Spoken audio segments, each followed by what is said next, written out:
actually been out with the COVID for the last week or so, so that hasn't been fun, but starting to turn the corner, so able to finally kind of breathe normally.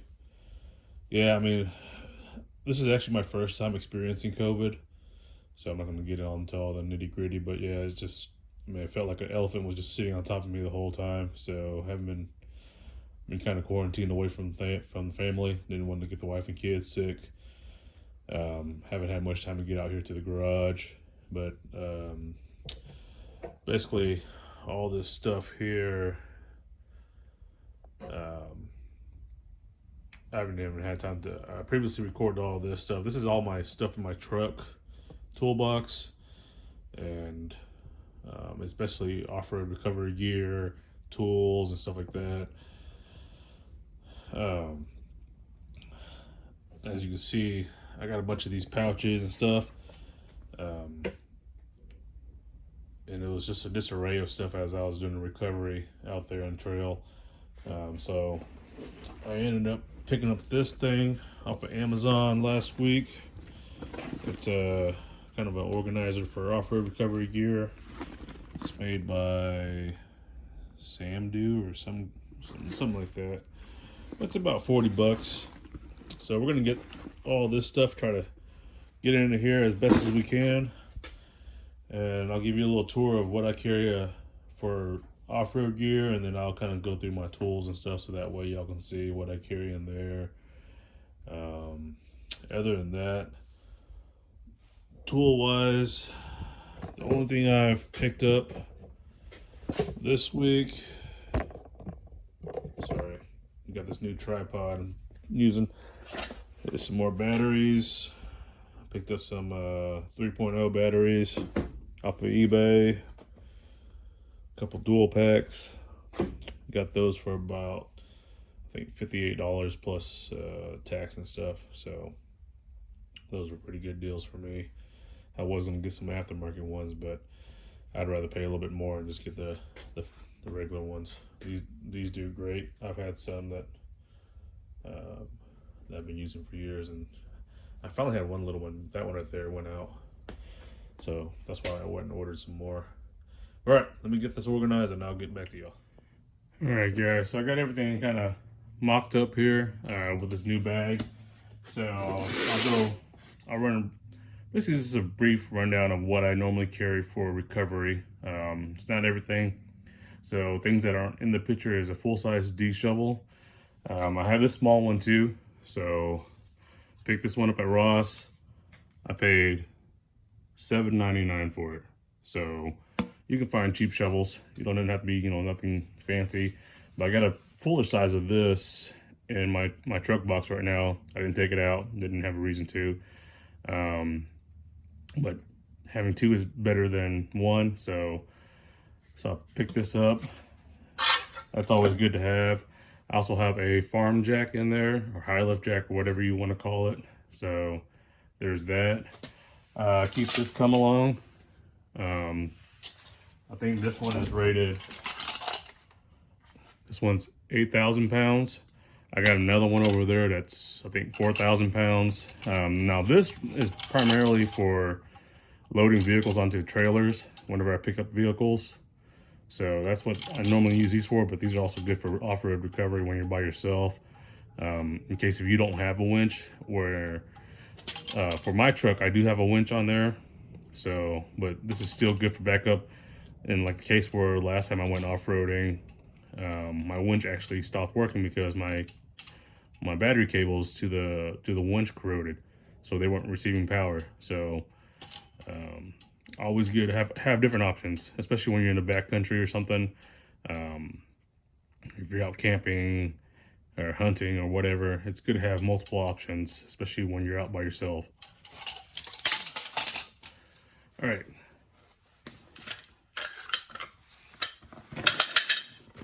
So this pack itself is very nice, because the problem I ran into is in my truck box over the years, as I accumulated stuff, I threw it in there.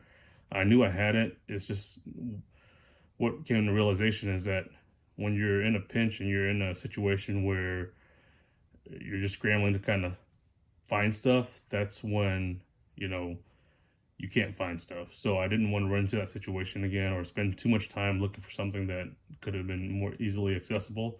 So that's why I looked online. I saw this. I'm able to fit everything I know specifically for recovery. And that way I don't have to go look for it. So just like earlier, I was looking for my snatch block, one of my snatch blocks. I actually had it in my bucket over there that I had was cleaning my stuff out. So, you know, I spent 10 minutes looking for it when it was just in that bucket. So that's the whole primary purpose of this pack, is to consolidate everything into one location. So that way when I know I have to do a recovery, I just pull this pack out, unzip it, and know exactly everything's in there.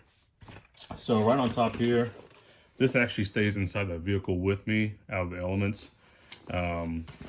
This is my winch controller. I just have this old binocular case that I don't use, and I keep my winch controller in there, so it's nice and protected. So this will actually go in my truck. It stays in my door. Winch dampener. Always have one of these. This one's reflective. It velcros over the winch line. Now, one thing I see a lot of people making a lot of mistakes on with these is that, one, yeah, it's good to throw it over there, but if you notice on these winch dampeners, there's pockets inside of there. You're meant to fill these pockets up. I don't care if you put rocks in there, sand, dirt, fill them up. I went and picked up these cornhole bags from Walmart. They're only like 10 bucks or 11 bucks. It comes in a pack of 4 and they're weighted. You throw it in there. The whole purpose of a winch dampener is to weigh down that winch line in case it snaps, and it lays it down to the ground so it doesn't come flying at you. You know, a lot of people just throw this on there thinking that it's going to stop that winch line. When you got that much pressure on that winch line and it snaps, it's going to go flying. If there's no weight in that dampener, it doesn't do any good. So guys, make sure you put some weight in there. Doesn't matter what it is. I mean, if you don't, even if you just go and throw some dirt in there or whatever, sand or something, or rocks, I mean, at least it'll hold it down. So I went and bought those. At least I know it's always in there, and there's no issue with that. All right. So like I said earlier, snatch blocks. I have 2 of them. Doesn't matter the brands. Make sure it's got some good reviews on there. This one's a Warren. This one's a Champion. So good to have. Keep a tarp. Good for working underneath vehicles or trying to find that recovery point. I mean, if you're in the mud trying to winch out, that means it's most likely wet, so you don't want yourself to get wet. So keep a tarp on yourself. I just keep this one, clean it off when I'm done, and just use some Velcro to bundle it back up. I won't pull this one all the way out. This one's a snatch rope. So you see, it's kind of like a bungee cord. So basically, once you get it kind of taut, go back a little bit and you snatch that vehicle out, it stretches out like a rubber band and it uses that kinetic energy, and that's how it pulls that vehicle out. So always make sure it's stained, but I've already washed it, so I take it home when I'm done. I'll get a bucket, I'll fill it with water and detergent, I'll wash it all out and rinse it all out and get all that mud off, so that way it doesn't deteriorate that rope over time. And then I'll let it dry out in the sun so it doesn't get any mildew on there.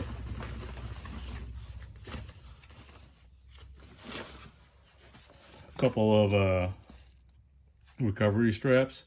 I got the Smitty-Built ones. You can always go on to 4wheeldrive.com or 4wheelparts or whatever.com, especially during the holidays. These things always go on sale. I think we got these for like 20 bucks or something, and they come with this little neoprene holder or whatever, and It keeps it all nice and neat. Now, make sure you see it in the picture, because we ordered one time and it didn't come with this. Maybe it was a different model, but so same thing. But just make sure it's a good rating on there. So there's that. These soft shackles. So these are really good. That way you can connect those together. The recovery straps, or the picture. So we get the.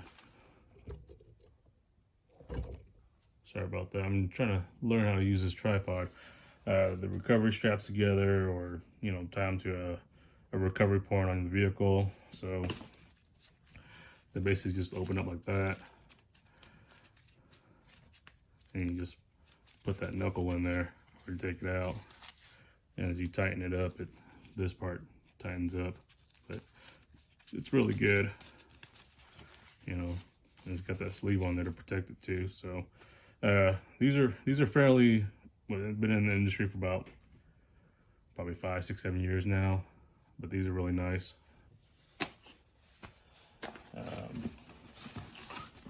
A tree saver. Make sure you have one of these. You can get these down at Harbor Freight for like $10 or whatever. But definitely use one around trees, so that way you don't tear that tree up. That's the last thing you want to do, is tear up the environment that you're in. Even though you're recovering yourself, you put yourself in that situation, at least take care of the place that you're in. You don't want to tear that tree down. Just a regular tow strap. This is just for pulling vehicles, not for recovery. So I always keep one of these, so that way if I'm just pulling a vehicle somewhere, so that way I'm not using those.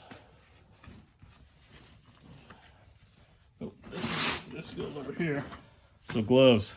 I always keep a variety of gloves. I keep 2 pairs in here. Actually 3 pairs. Don't want to tear your hands up, especially when you're handling winch cables and stuff like that, or just out in the mud. You don't want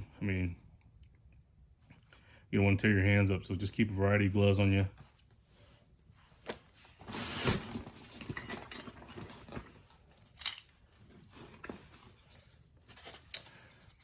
All right, D-rings. Now these are tried and true. Now I know a lot of people have been going to those soft shackles, but I still like using these as well too. They're strong if you use them appropriately. There's nothing wrong with them. I mean, they do become projectiles in a recovery situation, but know your limits. Dig the vehicle out first as much as you can, then start the recovery, so that way you're not just pulling dead weight when it's got that suction on that vehicle. So, but these can still work. So I like to keep options, like I said. So I got the soft shackles. I have these. I got small ones for smaller vehicles. So that way, if these can't fit, or you don't want to tear up. Some recovery points on cars are not meant to be yanked on. So find a good sturdy spot.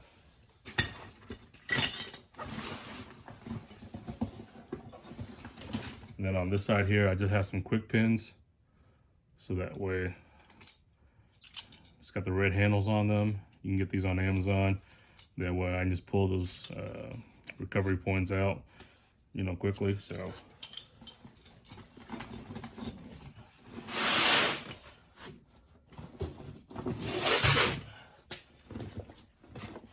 and then in this bag here,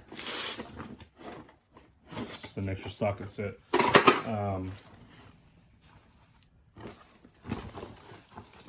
I keep traditional chains. I try to avoid chains, but